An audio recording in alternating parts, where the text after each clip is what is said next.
how to quickly delete all liked videos on YouTube. So without any further ado, let's get into this video.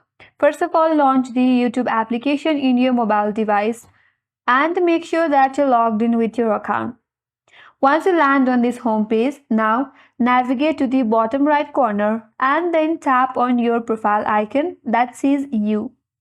Once you get to your profile page, now again tap on the settings icon from the top right corner.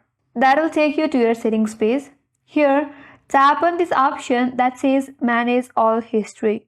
Now that will take you to YouTube History page. Now from this interface at the top, there is a menu bar.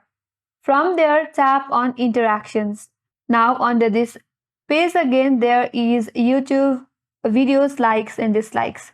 So tap on that option that says likes and dislikes, and once you land on this interface, you will get to see all the videos that you have liked on YouTube.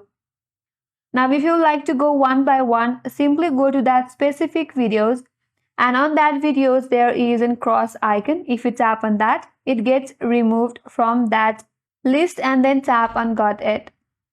Now if you would like to delete them all, then you can simply go to this section that says Today. So all the videos that I have liked today will get deleted with one tap.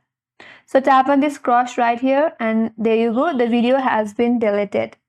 So that's how you remove or delete liked videos on YouTube. That's all for today's video, and I hope this video was helpful. If you are new to our channel, make sure to subscribe, like, comment and hit that notification bell icon. Thank you for watching till the end, and I will see you on next video.